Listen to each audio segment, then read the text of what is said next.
comes from the fear of death. Every living thing has it. The more fear pumping through the blood, the more power.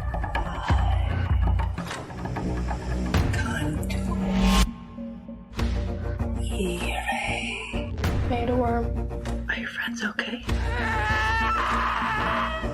You've opened a door that, once it's open, it can be hard to shut. I shouldn't have kept this from you. It was a mistake. Liar. I know the truth, Mom. I did what I was taught to do. Winter eats fall. Fall eats summer. Summer eats spring. And spring eats winter. What do you smell? I smell a man. You know why we're called Hellbenders? Because we're feared. Have you been in my dreams? If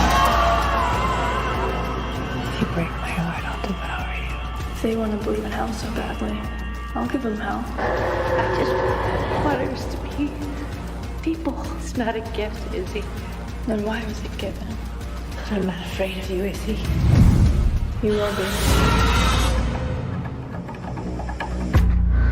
Hello, everybody. Welcome to the latest episode of Fresh Cuts. This is Mike, and joining me, as always, it's Mr. Venom. What's up, Venom? How are you? Greetings and salutations, worm eaters. And I actually rank among your numbers because I'm sure I ate a worm or two when I was a kid. How the hell are you, Mike? I'm doing pretty well. I am glad to say my worm-eating days are in the past. But they gave me all new life. Well, now and powers. I just eat different worms now. Now it's just the ones at the bottom of the tequila bottle. Yeah, that's true. That is true. It's still something. I guess I'm still a worm eater. Yeah, it's funny because when you first brought that up, being a worm, that's what I thought you were referring to, and then I was like, oh, I got it now. All right, and also with us, is it a fellow worm eater or not? Dawn, how are you? It's been way too long, and it's an experience I'm not too keen to revisit. So, not exactly the most pleasant of memories, but always great to be back. Cool. All right. Well, this week we are covering a movie that is currently streaming on Shudder. I believe it had a run at Fantasia last year. That's where festival. I saw it. As I saw it last year at Fantasia, yeah. Ah, cool.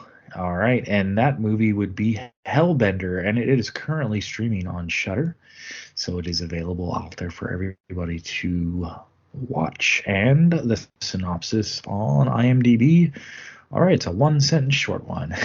A lonely teen discovers her family's ties to witchcraft. All right, yeah, short and to the point. And we will begin, as usual, with our general thoughts. So, Venom, I'll kick it to you. What did you think of Hellbender?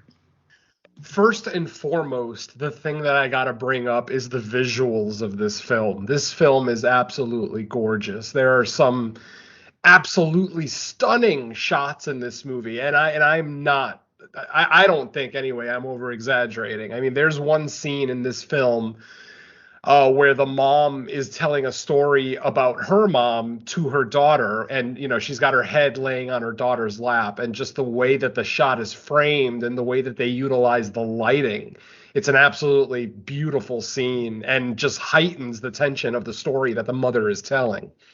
So yeah, first and foremost, visually, this thing is amazing. There is some beautiful imagery in here, great cinematography, really great use of light and shadow. And honestly, as far as the story goes, this is a pretty good story. It's kind of part coming of age, story, part mother-daughter relationships, if you will, obviously all wrapped around the mythos of witchcraft and how it affects this family and their history with it. We get a really cool, very stark cold open that really sets the tone for this movie. You get a fairly brutal hanging right in the first like 30 seconds of the film, so it's pretty happening. It lets you know right away kind of what you're in for. Not the most visceral film. I mean, not a whole lot of on-screen death or anything, if any. Now that I think about it. But it's just such a well put together story. And doing some research on this, I noticed that the three people involved in this movie, John Adams, Zelda Adams, and Toby Poser, actually have worked together for years. And it makes sense because the mother and daughter, the mom, the daughter's named Izzy. She's played by Zelda Adams. And the mother is played by Toby Poser. And like I said, John Adams, who is the writer, producer, director of the film, along with Zelda and Toby, have been working together for so long. Well, they're a family. Well, exactly, yeah. But I'm talking about professionally, though, too. Obviously, that on-screen presence is there. You can tell that these two genuinely care about each other. Obviously, because they are family in real life, but that translates on film is basically my main point of this. Like I said, really nice story. I was so on board for this film the entire way. Like literally, this movie's an hour. It's a quick one too. I mean, this movie's like an hour and 25 minutes or so, maybe even a little less. And I was on board for it for about an hour and 23 minutes of it, and then the ending came. And unfortunately, for my money, this wasn't the most satisfying ending. It's a little open-ended. We definitely do get kind of a culmination of the basic story that's being told. It's not like the movie just stops, leaving us with a lot of questions. Not necessarily. But it definitely does feel like there's more story to be told, potentially in a sequel. I know that they did multiple Hellbender shorts before they actually did the feature-length film. So maybe this is going to be a film series, a feature-length film series as well, just like the shorts were. So, if that's the case, then cool. Maybe I'll come up on my total rating of this film, knowing that they had planned on telling more story and we will eventually get it. But yeah, like I said, even if a film is a part of a series, you have to judge it on its own merits. And ultimately, this film is really, really well made. Just, a great score. The mother and daughter, of course, have a pseudo heavy metal band named Hellbender. With some of the songs actually being really cool and entertaining. Unfortunately, the very first song they're playing in the movie I thought was terrible. So it kind of sets a weird tone because every time we would get a band scene where the band is actually playing, I started to cringe a little bit because that first song was just not very good, at least in my opinion. But every song after that just gets a little bit better, a little bit darker, a little bit gloomier and doomier. So, the band's music, kind of as their relationship evolves, their music seems like it's evolving to, slightly better musicianship and composership and things like that. So overall, I'm very high on the film, very positive on it. I had a really good time with it. I enjoyed these characters. I enjoyed their relationships. I enjoyed the journey that the director and writer took me on. I just wish the ending was a little bit more hard to put, because I don't think a lot of people are going to have as many issues with the ending as I do. I think this is just a personal thing where I would have liked to have seen a little bit more closure between the mother and the daughter story rather than just an open-ended ending like we got. So it might just be a personal thing that, that the ending brings it down just a hair. But, I'm going to stick to my guns on that one. I actually rewatched it today while I was working. And yeah, the ending, even on second watch, the ending kind of leaves me a little flat. It's not a bad ending, mind you. I'm just saying it could have been a little more satisfying. But overall, a really good movie that up until the ending was solidly and would have solidly been in my top 10 at the end of the year. The ending, like I said, left me a little sour. Who knows? Maybe on a rewatch later in the year, I'll warm up to it, depending on, how the rest of the year goes with horror releases. But yeah, as of right now, really good film. Highly recommend. But the ending, just prepare for what may be a less than satisfying ending. But overall, really good film and worth your time. Okay, cool. Let's move on over to Don. What did you think of Hellbender? So I don't really have much else to add other than what he said, because I'm kind of in line with him. Although I think I'm not as harsh on the ending as he is. Although I can, being around him for as much as I have, I can kind of see where he's coming from with some of those points. Definitely something to talk about later in depth, but at the moment not necessarily worthwhile. Um, Other than that, but yeah, like I said, there's a lot to like here. The family dynamic is really impressive here.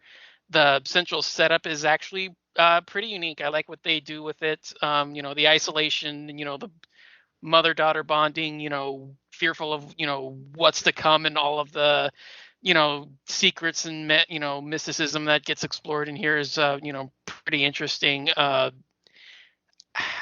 I'm kind of with. I kind of like the idea that this would probably have been better if they added like maybe an extra couple minutes to it, just because that final few minutes is just kind of just like a. It just like it just leaves like such an underwhelming taste that I wouldn't. It feels a little rushed, and I think that's kind of one of the big flaws with it. But adding an extra couple of minutes probably wouldn't have hurt. This is one that I wouldn't have minded, having like maybe hitting like an even 90 or something like that, just to, make it just a little bit more impactful. But other than that, I don't really have too many problems with it. I'm not as, high on the music that they play like Venom is. They're kind of too pop rocky, but some of the more metal-y stuff that they play is pretty decent. But yeah, overall, I'm kind of in league with him. Like I said, I don't have too much else to add, but overall, really enjoyed it. Probably just because of a lack of titles to compare it to, it's probably my film of the year. But I'm gonna bet that within a solid dive, not even a deep dive, but just a solid dive will probably knock it down. But yeah, highly enjoyable, definitely worth your while. Probably could have used an extra couple of minutes, but I don't see too many major issues presently. Okay, so I guess I'll start with the ending just because you guys spoke specifically about it. I agree, the ending is kind of abrupt. I mean, I think I have a beat on what it was going for, but yeah, it is kind of abrupt because we get somewhat of a reveal or explanation, and then it's like, okay, over and out, basically. So yeah, I think Shaw Brothers. I thought the Shaw Brothers films ended abruptly, but this thing takes the cake. Oh, I've seen more abrupt endings, definitely. Hell, anybody see the last episode of Sopranos? But for what it was, the reason I wanted to kind of, maybe it came off as, maybe a little bit too spiteful or hateful. I don't hate this ending. I'm just, because the movie to me was practically a 10 out of 10 leading up to the ending, it left me a little disappointed. Like, I was so on board with this film. I was on board with the mother and daughter. I was on board with both of their motivations and everything else. But then that ending was just, as I already said, it's not necessarily a bad ending. It just, I feel like there's more story to tell. And when a movie leaves me feeling like there's more story to tell, I don't end up walking away ultra satisfied. So honestly, it's a minor gripe, even though we've all kind of harped on it a little bit. Ultimately, it's a minor gripe, and I am right there with Don. It is my highest rated movie of the year thus far, assuming a certain Asian movie does eventually get a U.S. release. Oh yeah, that's always the looming carrot at the end of the rainbow. Exactly. So, but yeah, I agree with Don. It probably is my favorite movie I've watched so far this year that has gotten an official release. So yeah, it might be a little bit of a slow year. We'll have to see. So yeah, I will say I quite enjoyed this movie too. I was a little surprised. No, not surprised so much. Just it's kind of one of those things where you start it up and okay, you right off the bat you're like, okay, we're getting like a lower budget indie movie, but I was really sucked into the story. I tend to like witch or occult or folk horror, all that. There's a lot of crossover in that, but basically a witch movie. It's masked with coming of age story. I like the fact that like the very first time we get them playing with their music, it kind of comes out of nowhere, and you're just kind of jarred. You're like, what's this? But you start to pick up like the purpose, kind of like it's giving. They're out isolated. It's kind of giving them something to do, family bonding and all that kind of stuff. Kind of probably to keep the daughter entertained or consumed with her time, because what else are they going to be doing out there but playing rock music, right? In a two-piece band, like a drum and bass, basically. Yeah, I like how the story unfolded.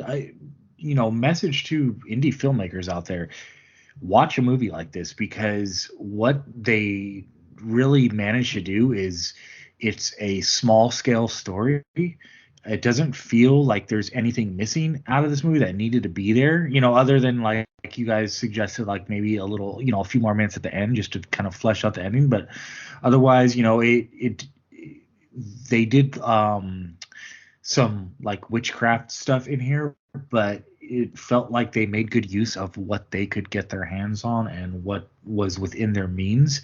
And like Venom said, it's very beautifully shot. Like there's a lot because they're out in the middle of the woods. There's lots of shots of different characters walking through just different scenery, and I mean some of it's beautiful. There's a scene where the daughter is like walking through kind of like a semi like waterfall.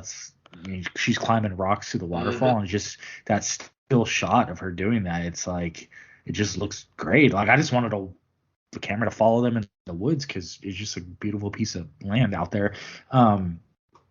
I love how things slowly unfold, and how I at least what I got from it as they're crafting the story, and things are kind of twisting and turning as I think at the beginning or through the first two acts, you're meant to believe that maybe there's some sinister motivations going on, and then as you start to find things out, you realize no, actually there was a justification why this character was doing that. It was actually more justified than not. And then at the end, okay, you're like, yup, this is probably why. And I love that it adds more folklore. It kind of adds its own folklore twist on just witches in general, like very specified to the story in a way. I thought everyone did pretty well. It makes sense that it's in like an actual family, because they were convincing as a mother and daughter for sure. And it makes sense because they actually are family. But yeah, overall, and it's it's a quick watch. It's an under 90-minute movie, so I was very happy with this one. I want to say it might be my highest rated movie of the year too. I'd have to go back and look over the list maybe, and there is a movie coming out this week that looks like it could potentially be a lot of fun. So maybe it'll unseat it within a week. Who knows? But yeah, I was very happy with this one, and I'm glad that Shudder snatched it up, because I feel like this is the type of movie that it seemed like a few years ago Shudder was all over grabbing stuff from festivals before it would hit anywhere else. I remember they had like festival section, they might still have that on there, but it seems like in recent years they've kind of not been as good at grabbing them straight out of festivals, but they snatched this one up. And I know there is another one that this family made, and I haven't seen it yet. I don't really know what it's about, but I looked it up while I was at work just to confirm. I think it's called The Deeper You Dig. It's that, or like Dig Two Graves or something like that.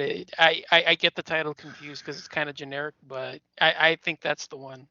Yeah, it's on Shudder because I queued it up, but I didn't want to watch it while I was working because first time watches I don't really like to do that for. So as long as like nothing pulls me away from it, I'll probably throw that on tonight later just to see what that's all about. Because after watching this, I'm like, yeah, I want to see what else these guys have done.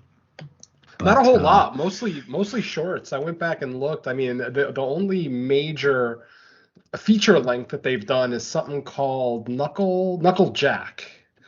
Most everything else on his IMDb is shorts, other than Hellbender and Knuckle Jack. So, a lot of shorts. I mean, you got a lot of shorts, and like I said, multiple Hellbender shorts too. So, we got something to kind of go back and look at. Cool, yeah, for sure. Track those down. But yeah, I think I'm good on general thoughts, at least for now.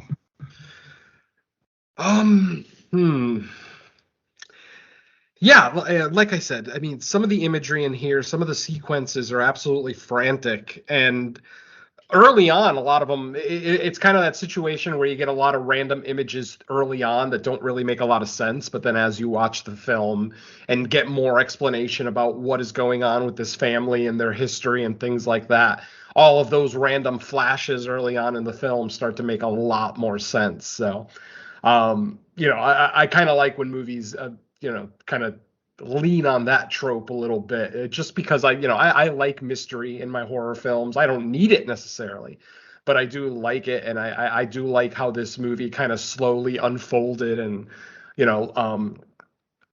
gave us information pretty much at the same time that Izzy was learning it in the film. And like I said, I really do like this mother-daughter relationship. And in a lot of horror movies, when you have a situation of a mother hiding something about their family from her daughter, sometimes, when we finally get the reveal, you kind of scratch your head and think, well, why the hell would you hide that from your daughter? That's dumb. But this one specifically, I think mom was 100% valid and basically not telling her about the family and about potential abilities that she has. And obviously the movie proves that mom was right. I mean, it's funny because just 2 days ago we reviewed Thirst on the main show, No More Room in Hell, which I'm sure that episode will be out shortly. But in that movie, you kind of have a little bit of the same situation. Obviously that one deals with vampires, but you do have someone who is kind of trying to mentor a loved one with their new abilities that they just received. And that person kind of goes crazy, just like Izzy in this movie. Izzy just gets power hungry. And ultimately, I didn't feel like that was stretched or forced in any way. Like it feels very realistic for this girl who's never had a friend, who's lived her whole life, isolated in the woods with only her mother. And then suddenly when she finds out she has these abilities, she just goes headlong into them. And, to the point where, you might start to cross a good and evil line. I like stories like this. And, my whole point of bringing this up is that I do agree with mom. It's a rare thing that I agree with a parent hiding information from their children in a horror film, because it almost always comes back to bite them. But this one, I felt like the motivation was there. I mean, obviously, there's a lot better ways that mom could have revealed all this information rather than waiting for her teenage daughter to have a certain event occur at a party with her friends that then becomes the catalyst, for her abilities. That probably could have been handled a little bit better. But again, it's a horror film. So, this shit's going to hit the fan eventually. So, and of course it does. And, there's one winner and one loser, in this relationship, and we'll get into that in the spoiler section. But yeah, I just really, really enjoyed this film. I'm so disappointed in this ending. As I've already said 8 times, I don't hate the ending. I just found it a little overwhelming. This movie deserved a better ending. That's probably the best thing I could possibly say. Now, as I already mentioned earlier, if that's not the end and we actually do get a Hellbender series, then, like I said, I might soften on my rating for this one. Even though Don and I both sat here and said this is our number 1 of the year, it still could have been better, and that's kind of the sad part of it. Some people might agree with us. Some people are going to call us idiots, which is fine. I mean, we don't all have to agree, but yeah, I hope there's a lot of people that like this movie. This is a movie that deserves to be enjoyed.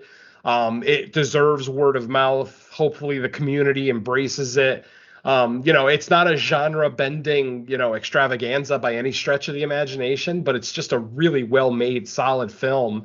And, we need to support films like this, or else we're going to keep getting Texas Chainsaw Massacre remakes and sequels and requels and whatever else, because that's all people are spending money on. So movies like this need to be supported. And even though they're just on Shudder, watch it. If you watch it within the first couple of days to a week of its release, it does a lot for the metrics of that film on Shudder. So, yeah, support the community and support this film. I mean, this film's already been out since February 24th, but I think if we can get it some more support, some more watches, some more word of mouth, I think we can, as a community, I think we can get these folks to make bigger and better movies. Get a big budget going, see what they can do with an established screenwriter or a higher budget, things like that. So yeah.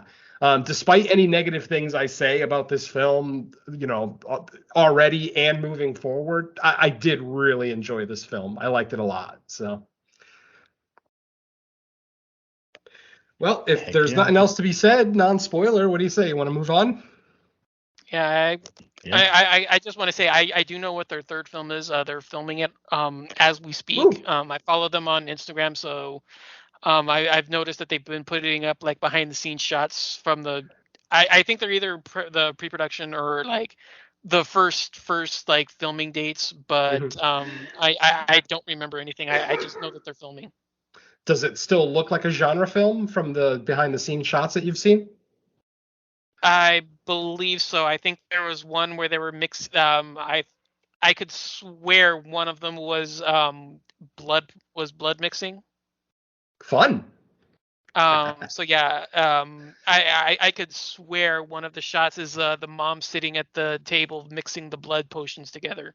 Whoa. So I can imagine that there would be some in some capacity. Regarding plot or anything else, nothing stands out just because there's like so much going on. But I would venture to guess that it more than likely maybe genre adjacent at the very least. That's as much as I'll say. At least as far as what's jogging my memory. I like I said, I do know that they are preparing for something, but beyond that, I can't say anything else. Awesome. No, it's good to know. Good to know they're still working. All right, folks. Well, this is your final spoiler warning. If you have not watched Hellbender yet, go ahead and pause the podcast. Go check it out. Come back in an hour and 25 minutes and listen to the rest of the episode. Otherwise, welcome to the spoiler section. I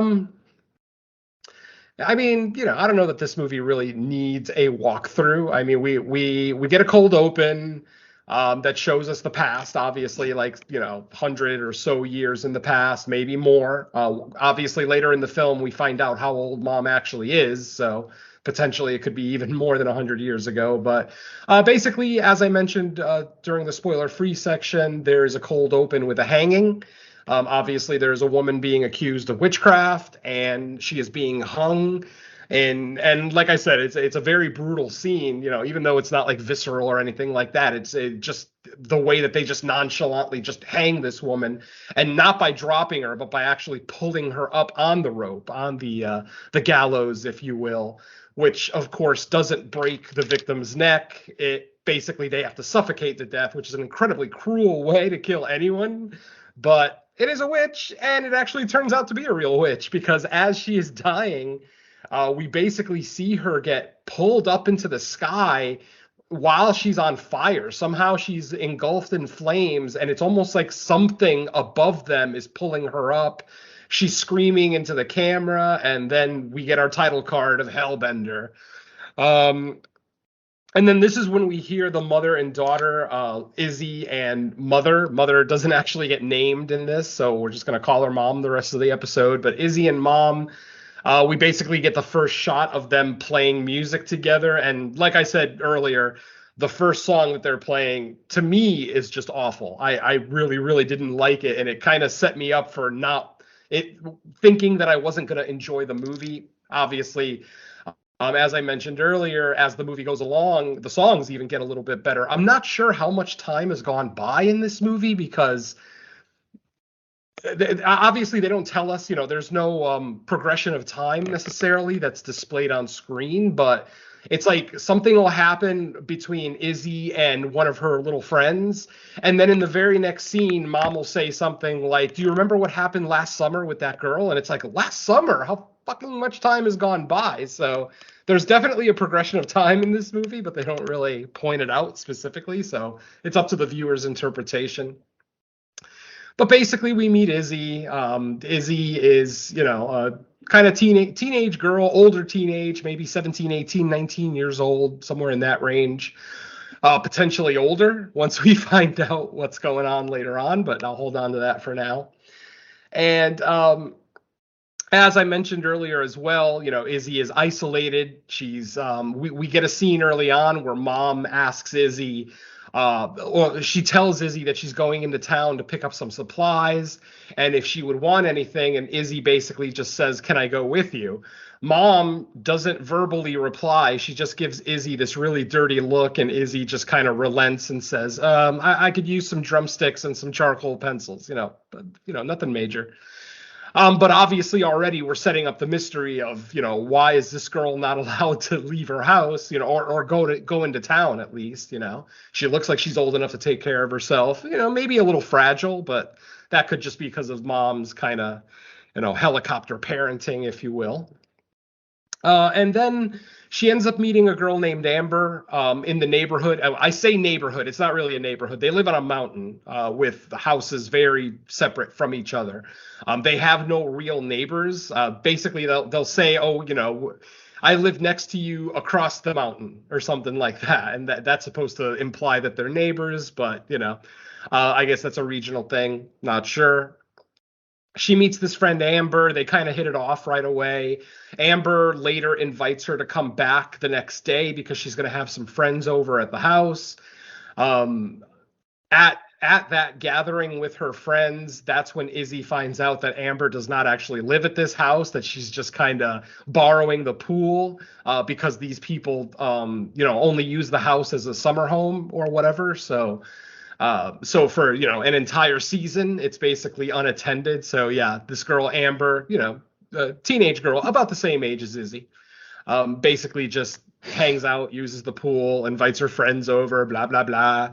They even use this guy's drum set, which kind of proves that these kids know nothing about drums, because any drummer worth his salt will know someone's been playing his drums. And I know this from experience. So yeah, never fuck with a drummer's drum set. It's just not worth it. Anyway, during the party, these kids end up drinking. They end up playing a little weird drinking game that is basically one of the kids pours out 4 shots of tequila, and in one of the shots of tequila, he actually puts in a live earthworm. Not one of the worms that's at the bottom of a tequila bottle, mind you, an actual live earthworm.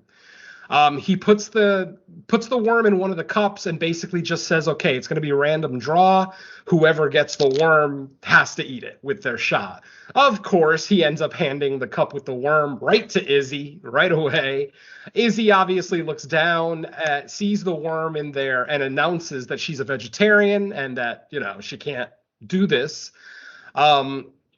Amber, of course, kind of gives her a little bit of playful ribbing, and eventually she relents, and Izzy goes ahead and takes the shot with the worm in it. She has a moment of silence right away, like kind of just trying to figure out if she's going to throw up or if this thing's going to stay down. And instead of acting like sick from eating this worm, she ends up yelling one of the most primal yells I've ever heard a teenage girl make. I mean, this thing echoed through the forest, just a guttural screech of a scream that, if you were anywhere in this town, you're going to hear it. She looks like she's pretty stoned too. Yeah, well, I mean, she looked like that throughout the whole movie. Like her eyes were kind of red, like she was maybe didn't have enough vitamin D or something. And obviously, if she doesn't leave the house that often, she ain't getting much sunlight. So yeah, I mean, she looked, borderline jaundice at times. Really pale skin. Red, yellow-ish eyes, her skin isn't great. Obviously, she doesn't wear makeup. That's not something that mom's going to allow, but still. So after this kind of violent scream, Literally, just as she finishes screaming, the owner of the house shows up. You hear a car pull up to the driveway, and all the kids just scatter. They all just get the hell out of there.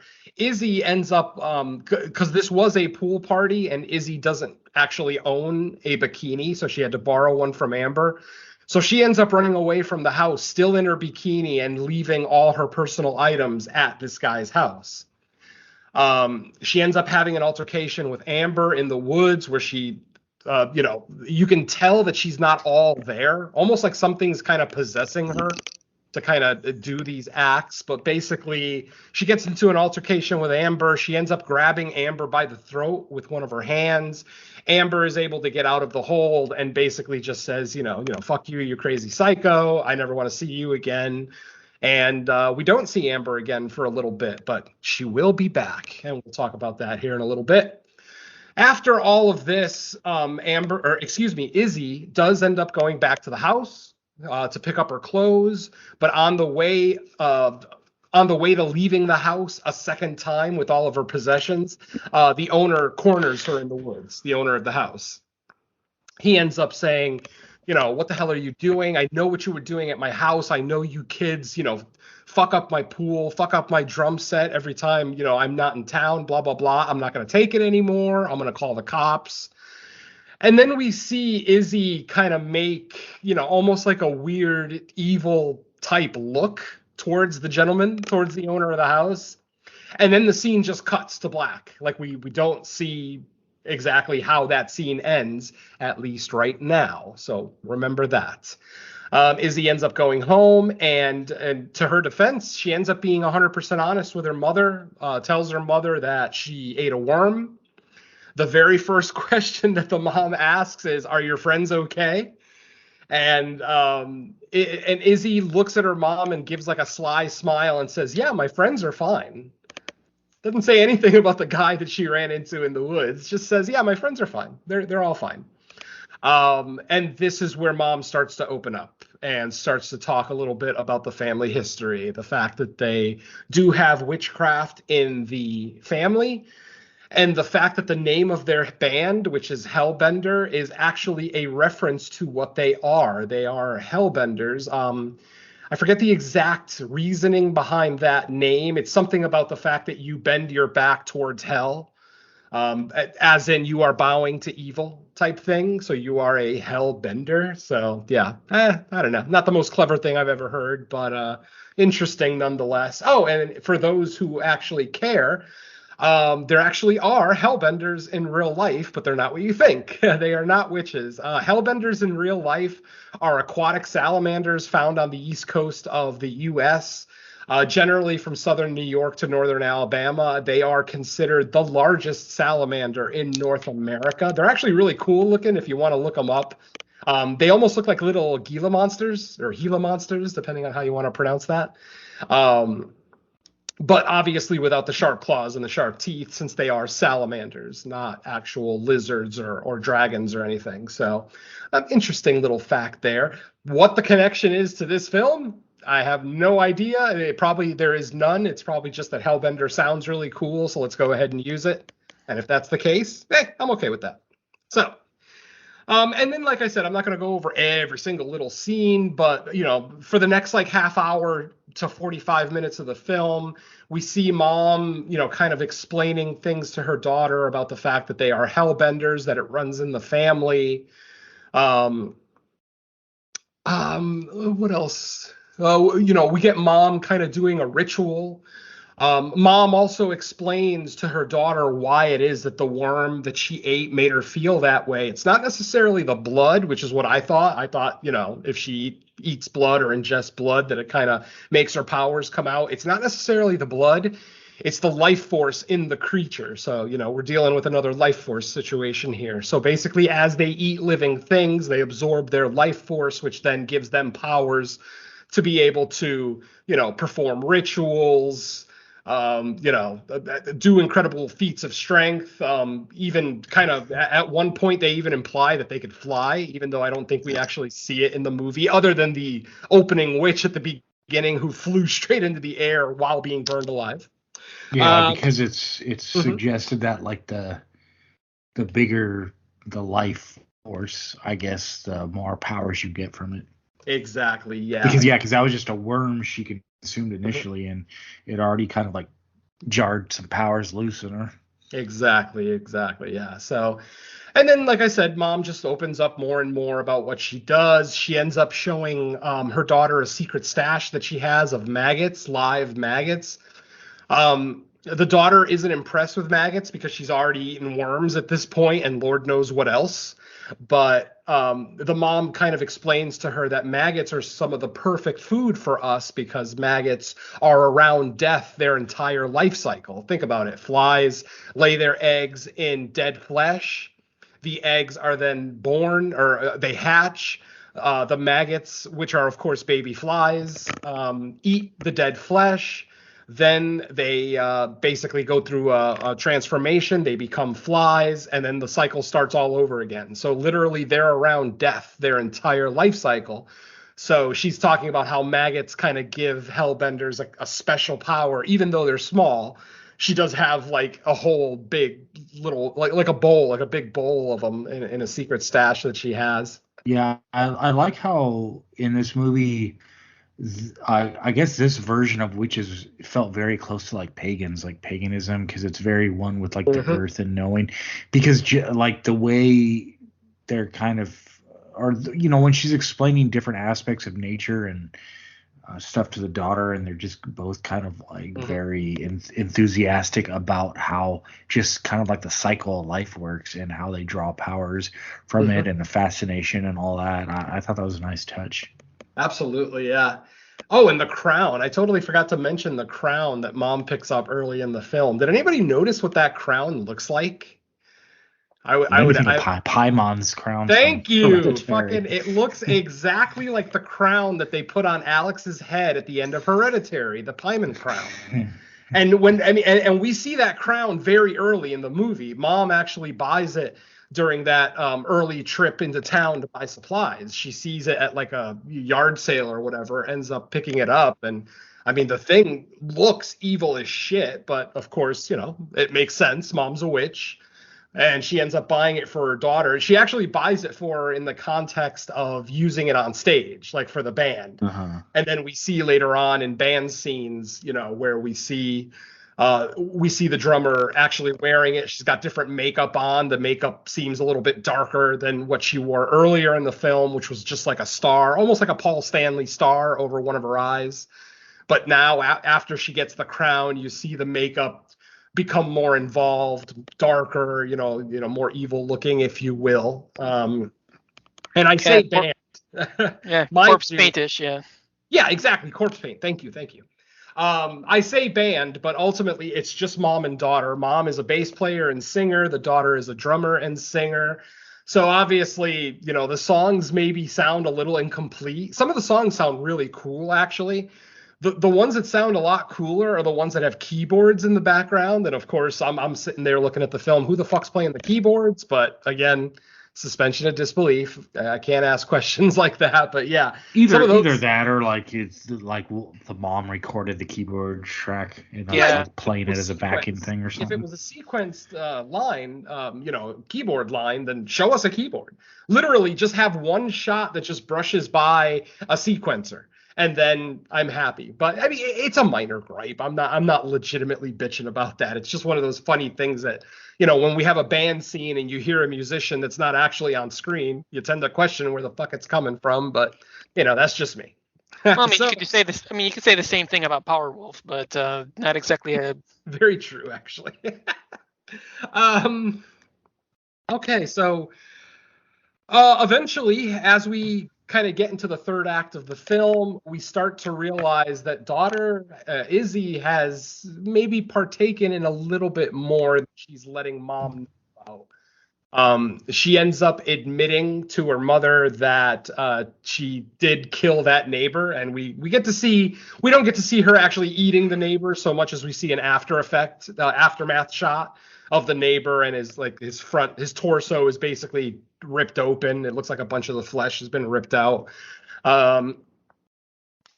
We get this reveal in a scene where mom finds a secret passage in her own house that she didn't know about.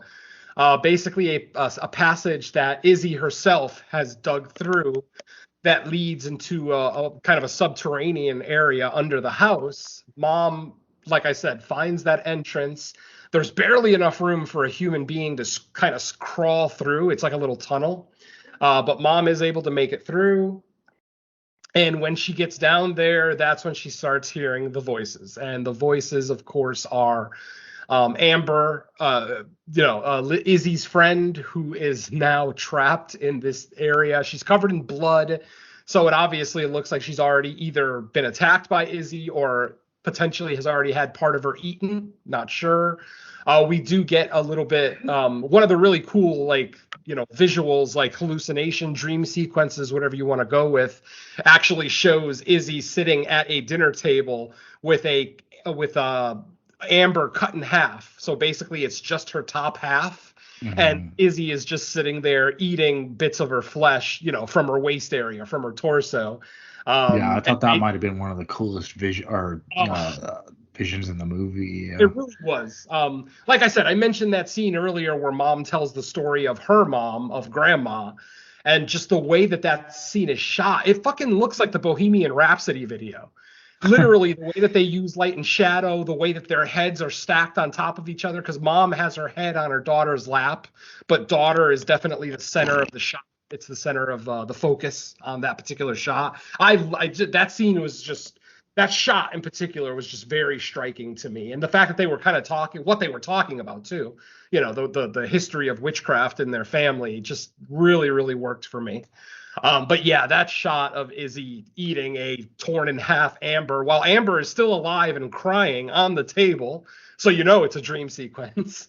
But that was the coolest aspect, that she was like alive and like talking as like everything from waist down is just gone. Exactly. No, it's very striking. It's a very striking image. In a movie full of striking images. So yeah, very cool. And then we get our final confrontation where, Mom now, because of all this stuff that she's found, now realizes that Izzy has jumped headlong into witchcraft. She's not being careful. She's not heeding kind of the warnings that Mom has been giving her.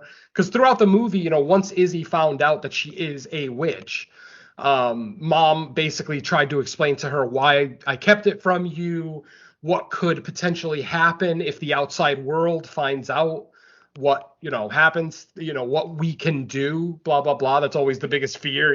Some government agency finds out that you have powers and suddenly you disappear. So, but obviously Izzy did not heed those warnings and just jumped headlong into eating people almost within the half hour of eating that very first worm, is when she took out that homeowner. And then, of course, here she's got Izzy trapped down here in her little feeding area, if you will. Her and Mom have, it's not really much of a physical confrontation. It's almost a metaphysical confrontation, because it's in the dark and Mom just has a small lantern to light her way. So you can only see her face. And then when the shot goes to Izzy, you can only see Izzy's face. It almost looks like they're not in the same realm. It's just really well shot. I really enjoyed it. But yeah, basically, towards the end of the film, Mom starts to realize that Izzy has gone full-blown crazy witch, and she starts to fear for her own safety. Because throughout this film, there is a book. I forgot to mention the book. There is a book that both Mom and Izzy use to kind of see images of the past, images of the future. They never really explain what the book is or why it's giving them visions. It's just, we have to accept it as the viewer that this book somehow is giving these witches, sight beyond sight, to quote the Thundercats. Yeah, basically this is how Mom finds out that Izzy is kind of lying to her about, what she's actually tried thus far with her powers, what she's eaten specifically, things like that. So, like I said, we get to our confrontation in the basement. Izzy admits to her mother that she knows what really happened to her grandmother. And if I didn't actually explain explain this about the cold open on purpose because I wanted it to be a little bit of a reveal here for any of you that are still with us that haven't actually seen the movie. During that cold open, what we see is mom, this mom, pretty much looking the exact same age. And when they first hang the witch, she doesn't die. She actually like struggles. We see mom pull out a 6-shooter and empty all 6 barrels into the witch's head. And but the witch still doesn't die. Like, you know, she's still writhing, she's still moving. And then that's when we get that weird thing where, you know, she kind of shoots straight up in the air while completely on fire, flying right into the camera, which then becomes the title card. So Izzy basically makes the reveal that she knows her mother killed her grandmother. And obviously, you know, from watching the film and watching the way that mom handles herself and her daughter's burgeoning interest in witchcraft, you know, you can tell that she stopped her mom because of what was eventually going to happen. Eventually, people were going to, you know, find her guilty by association. That's how it is, you know, kind of back then in the 17 or 1800s, whenever this actually occurred. So mom steps up and actually takes out her own mother. We then find out, I'm not sure if it's explicitly expressed or if this is just something that I got from Izzy's dialogue, but Izzy then makes the realization that a Hellbender can only die at the hands of another Hellbender. A person can't kill a Hellbender. So that's basically the big reveal that Izzy finds out, yes, you killed grandma because she was enjoying her abilities. So, of course, mom is now fearful that Izzy is going to take her out because of her, you know, concerns of Izzy, you know, going full-blown crazy witch, you know, in a public setting, blah, blah, blah. So... Yeah, it was. Now, keep in mind, I only saw it once. I was planning to watch it a second time, but I just ran out of time. So the dialogue in that scene, it almost kind of seemed like there is some type of ritualistic nature to, like, you devour like the old generation of a Hellbender, and then the cycle of life creates a new one, because she says something about like, oh, are you ready for a little Hellbender? Almost like you devour me, you consume me, and then you end up having like a child Hellbender or something like that. It wasn't like 100% spelled out, but that's like the idea I got from it. So it's potentially, almost, it almost kind of felt like a play on like the rule of 2 with Sith from Star Wars, how there can only be 2, a master and a student, and then the student eventually strikes down the master and then takes on their own student eventually, you know, or apprentice, I guess. Yeah. I mean, they kind of made that obvious in here with the poem that they kept repeating throughout the movie. Spring eats winter, winter eats fall, fall eats summer, and summer eats spring. Basically implying that one generation kills the next. To create the next generation, just like Mike said. So I mean, I think you kind of nailed it. There's also a scene in the movie where Izzy kind of spouts off a poem. I'm trying to find my notes here because I actually wrote something down about that. Damn it, I can't find it now. Well, basically, Izzy reads off a poem that kind of explains the same thing as the whole, you know, spring eats winter, winter eats fall poem, where she's talking about how, what was it? It was something about a predator not wanting to be a predator. There was like the wolf in sheep's clothing. Because, that's it, like, the sheep and the lamb, right? The sheep, the wolf and the lamb. Yeah, the wolf who didn't want to be a wolf wanted to be a lamb, so they lived as a lamb. But then when the wolf had a child, the wolf raised their child as a lamb. And that once that lamb realized they're not a lamb, they're actually a wolf, they end up striking, you know, back at the previous generation, blah, blah, blah. I mean, I didn't do it any justice. In the movie, the poem is really great and, you know, kind of tense. Like, just the way that she reads it, too. She reads it with some kind of dark glee, you know, like some kind of weird, evil happiness that she's making the realization that, oh, I'm going to have to kill my mother someday. Okay. You know, like she's almost okay with it type thing, which is why the ending does end up being as tense as it is, because obviously mom thinks that the daughter is about to kill her because of that information. But then Izzy basically relents and says, Mom, don't worry. I'm not going to kill you. I have no desire to kill you right now. And plus, I love you. And that's how our movie ends. Yes, unfortunately, literally, that is the last line of the film. Fade to black and closing credits. This is, like I said, I don't hate this ending. It just feels incomplete to me. Like Don was saying earlier, with this movie being such a short runtime, it doesn't seem like it would have been a major effort to just add like an epitaph scene, like an extra little scene at the end that maybe kind of shows either how mother and daughter are handling their new relationship status, or potentially maybe even an end to the conflict altogether. You know, one takes out the other or whatever. But no, we don't get anything like that. Our movie basically ends with Izzy saying, I'm not going to kill you, Mom. I love you. I still love you, blah, blah, blah. And then the movie ends. So, yeah, like I said, a little underwhelming for what was a great ride the entire way. Something that I was really enjoying. I was all ready to praise it and talk about how it's my favorite movie of the year, even though it kind of is still, after looking back at my list. But it just left me a little, it left me wanting more. And I know people say that's a good thing, you know, leave them wanting more. I'm the opposite. I want it all right away. You know, if you're going to make a movie, then give me the goddamn story. Give me the beginning, the middle, and the end. It's not like you can't have a sequel and still give me a complete story that ends Izzy and Mom's, you know, little conflict.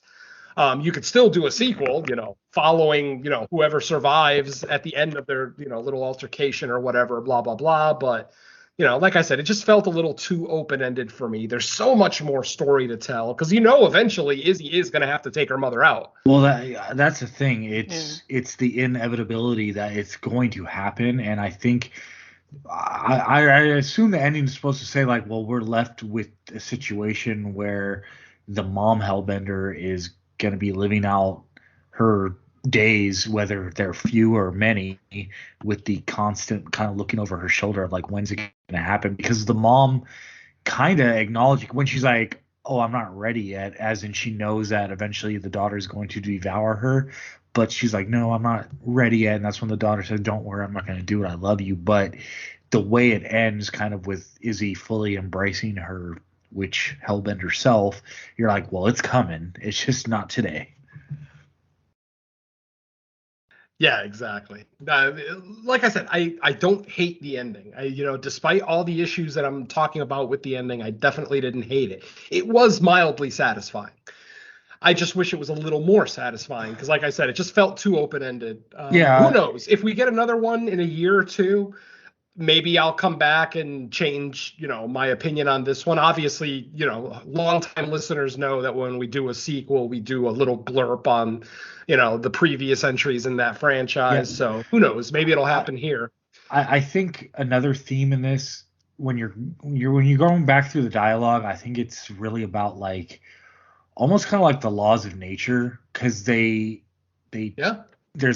some dialogue toward, like, I think in the first act where I can't remember exactly what animal, like they're walking in the woods and they have some conversation where Izzy asks like the mom about like, I think an attack or something, and I can't remember if it's the mom or Izzy who is like, well, in like nature or whatever context it was, she's like, there's no right or wrong, that's just the nature of how it is. And I think by the end of the movie we realize like, well, for Hellbenders, like the devouring of like the previous generation, it's not necessarily to them, to the Hellbender code or whatever, it's not the right or wrong thing to do, it's just the nature of how the process works. And I think that's how the movie is supposed to leave us, like realizing like, hey, Izzy is just realizing her Hellbender self in the way she's, you know, becoming a witch. And I obviously, you know, with a teenager and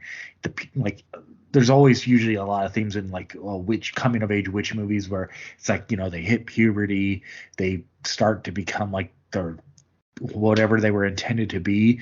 And I think that's kind of where the movie leaves off, where it's not 100% definitive ending, but it's just basically like, well, this is the nature of what's going to happen eventually. Even though it's not happening now, we know that the nature of the Hellbender, it's not right or wrong. That's just how Hellbenders work. That's what I think they were going for with that ending. Yeah, I'm on board with that. Definitely. Man, I'm not sure what else I could really add to this. I'm looking through my notes, and there's so many notes on here about the beautiful images, the visuals, the symbolism throughout. There's some great symbolism throughout this film as well. Oh, did anybody notice that Izzy is dressed like Chucky in her first ritual? I'm not joking. I mean, she's literally dressed like Chucky. She's got the overalls, and she's got the striped long sleeve shirt under it. I'm dead serious. Go back and look. She's dressed like Chucky. I'll have to. I never caught that either. Yeah, I mean, it's a quick scene because her first ritual is part of a montage, so we don't actually get to see the whole thing. But during that first ritual, when she's doing the same thing that Mom was doing earlier, cutting herself so that she can bleed on that stick figure thing that they made, watch what she's wearing. It's fucking Chucky's outfit. Exactly. It doesn't say good guys on it, of course, but it's overalls with a long sleeve, bright rainbow shirt underneath. I just couldn't get over it. So yeah, that's hilarious. Somebody on this set is a big Child's Play fan, and kudos to you because I am too. So that's okay. Since we're kind of at the end of the movie, I'll mention Lacey, from Cut to the Chase. And Skip to Lou. She actually interviewed the family last year. She covered this for Fantasia, and because I was talking to her earlier today a little bit about it, the movie, and she mentioned it. So I was like, I had to go through like the archives because this had to have been like I think spring, late summer, maybe last year. Sure. So if anyone's interested, I mean, I'm sure they've done many interviews, but since we know Lacey, I'll give her a shout out for it. Just go to like the Cut to the Chase feed on Anchor or something and scroll down. And it was like a quick 20-minute interview. But the mom, I think Toby Poser is her name. She mentioned she's a big fan of The Witch and Basket Case. I just remember her mentioning those two movies, so I got a kick out of that. That's like two opposite ends of the horror spectrum. I love them both for different reasons. I think it was her that said that, but yeah, that makes sense. Yeah. But yeah, oh man, it's too bad Lacey couldn't join us for this. She might have had some insight that we didn't have, but scheduling. Yeah. Well, since we're in the business of shout outs, I think we all have a special one before we go for the Horror for Dummies podcast. Yes. Yeah. Like I said, just because we're in the mention of shout outs, Tim and he goes by the nickname of Luffy, and I don't know what the co-host's real name is because my brain is fried right now. But they were talking positively about us on their most recent episode, talking about how listening to us actually changed their opinion on several episodes. So I know Tim. He's been on my show. I did a podcast with him probably either the second or third episode of the year. So thanks you guys for everything, and thanks for listening. Yeah, thank you so much too for pointing out the research that we do. We tried, obviously this is a weekly show, so I don't have the time to do the research that I'd like to do, that I would usually do on the main show, but whenever I can, I try to. And they specifically referenced our Us episode from a couple of years ago, Jordan Peele's Us. And it's funny, man, because a lot of people reference that episode. Apparently, we really kicked ass that episode. But yeah, I genuinely appreciate the feedback, guys. Just a great shout out on your show. And hey, you guys seem to. And then I did listen to the rest of that episode, which, admittedly, sorry, was the first time I've listened to that podcast. And actually, really cool guys on that show. So I'd love to see one or both of them on here someday if they're ever available. So, we'll see. We'll see what we can get done. But yeah, again, timing may have to work out just because they're Australian. So we'll probably have to record in the morning. But yeah, well, it's funny because I've heard the show before, but the reason this came up, or when I noticed it, is because they had posted their latest episode, or at least the latest at the time, on our group page, and I was like, oh, I want to listen to this specifically because I haven't heard a lot of people talk about Studio 666 besides, me Yeah, hearing that your guys' was. opinions on Yeah, it. that was. I was gonna say that was the episode where they shouted us out. It was Yeah, not the and main. It wasn't the main film that they were covering, but they were doing like a bonus Mhm. cover, yeah, doing like bonus coverage on it because I think they do one old movie and then they like do like a brief rundown on a recent one for. I think that's how the format is. yeah, and I didn't even know that they were shouting us out on the episode. Like it's not a situation where like they reach out and said, hey, listen to this because we said something. I just was like, oh, I just want to hear what other people have to say about this movie since I really haven't heard it talked about anywhere. And then they started, like, they brought it up and I was like, oh, that's cool. And then they kept going. I was like, oh, damn. I was like, well, they obviously have listened to like the show for a while because, yeah, like Venom mentioned, it's been a couple of years. So yeah, thanks guys for listening. I appreciate that shout out. And yeah, we could definitely get you guys on anytime. Yeah, if the scheduling is an issue, hey, we could always do the main show. Which is what it's turning into a once a month podcast at this point because of a lot of our scheduling issues. We are planning on doing a second episode in March. Let's see how that goes. Yeah. Yeah, I mean, that's the thing. I mean, it's like with Fresh Cuts, it's like, even though it's weird, you would think with a weekly show, this would be the one we're missing because, like, it seems like it's more difficult to keep up doing something every week, but we're pretty consistent. And I think just with the main show, it's like when you're only going to be doing it every other week, it's like if you miss a scheduled date, it's like first you have to assume that everyone hasn't already scheduled stuff on the other weekends that are left in the month. And if they have, then it's like, okay, well, how far are we pushing it back? It's just life. It's nothing other than that. But yeah, as far as this show goes, I mean, I guess we're wrapped up pretty much on talking about Hellbender, correct? Yeah, I don't think I got much left to say. Okay. Yeah, I was just gonna say, as far as Fresh Cuts goes, next week, or next episode, I mean, pretty much covering Ty West X because it's in the theater, and I'm actually pretty excited to see it. Yeah, I mean, it looked like it has the potential to be cool. You never know until you actually see it, but it looks interesting to me. I know nothing about the movie. Obviously, I don't do anything before the movie is released. So, but it is Ty West, and Ty West is literally one of my. He's probably a top 10 modern director for me. He's yet to make a movie that I didn't enjoy. I know a lot of people kind of are, hot and cold on him. A lot of people seem to like House of the Devil, but then a lot of people don't seem to like The Sacrament, blah, blah, blah. And then The Innkeepers obviously being a very divisive movie. But for me, I don't get it, man. I I really love The Innkeepers. I don't understand why so many people are lukewarm on it. It's a little slow for a lot of people. I mean, that first act, it's just a lot of character development, a lot of setup, of the hotel's history. But don't blah, you blah, think blah. House of the Devil is like slow setup too? I mean, Absolutely. The Devil is still built to nothing. Yeah. Well, it's very Hey. artistic, and that art house crowd really embraced it. I don't know why they didn't embrace Innkeepers because I feel like it's just as good, maybe better.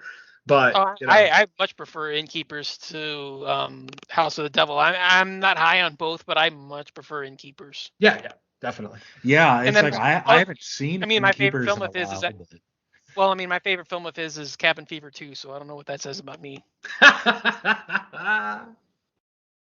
I'll leave that alone. Yeah, all right. like I said, I don't know what that says about me, but that's my favorite one. All right. Well, that said, we got our shout outs out of the way. We already announced what we're doing next episode. So let's just go around and figure out what else we can, or people can hear from us. So, Venom, what do you got? All right. Again, we still do have Creature Comforts episode 6 in the pipe, ready to go. I'm just putting some finishing touches on it.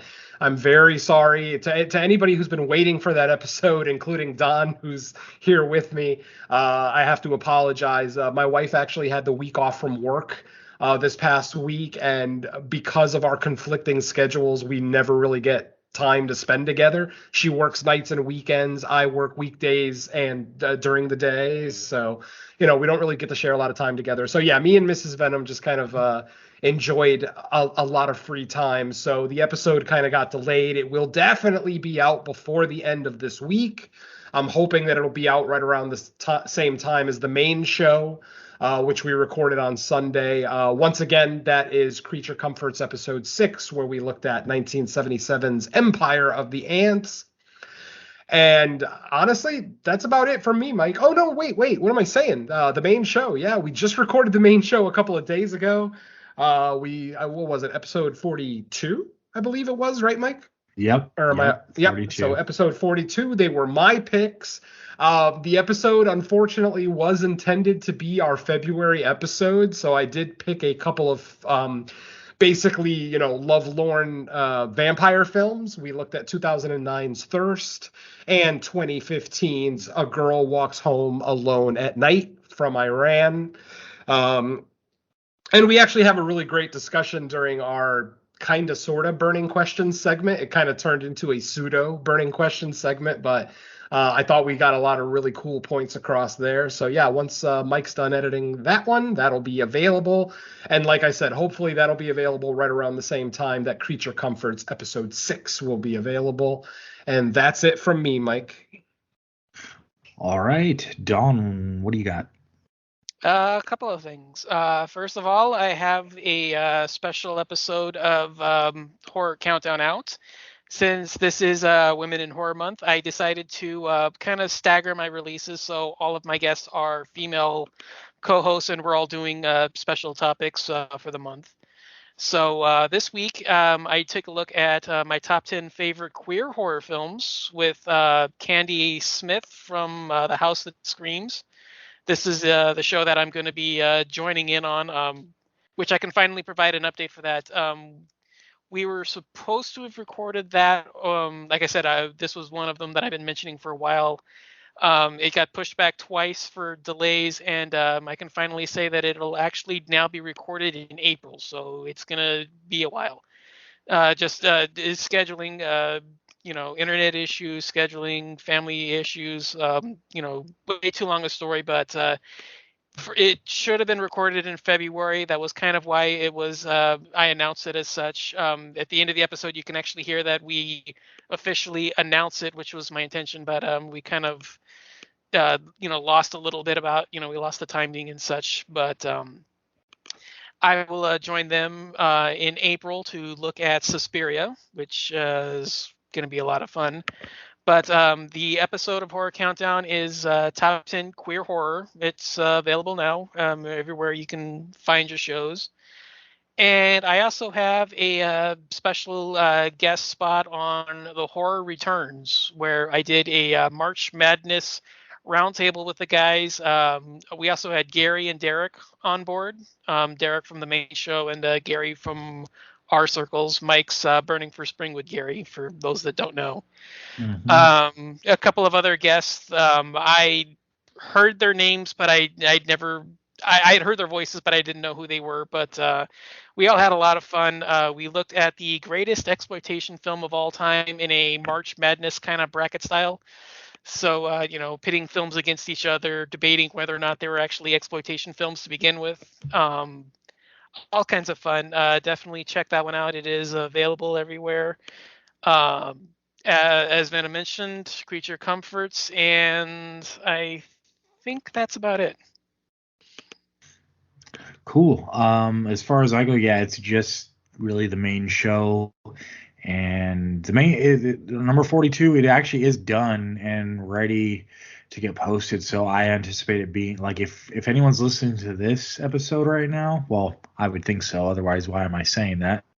Yeah, it was kind of like a circular thing right there. So hey, for everyone, I'll rephrase that. For everybody listening to this, it's either up already or should be within like a day.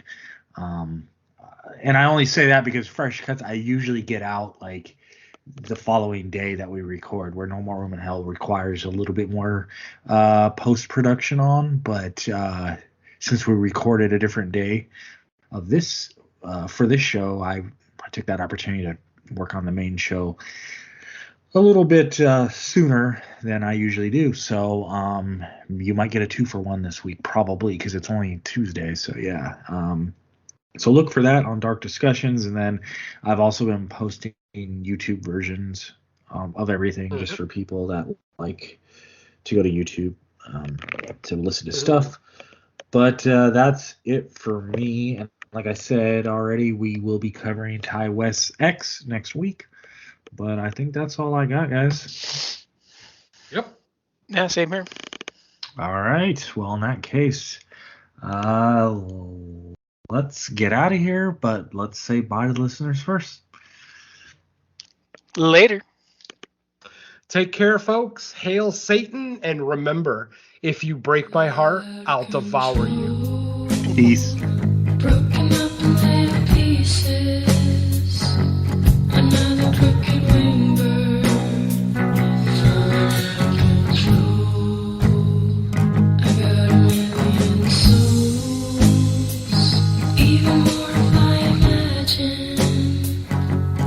Burning like a dragon. I got a million souls. Oh, falling like an angel, like a tear from the sky.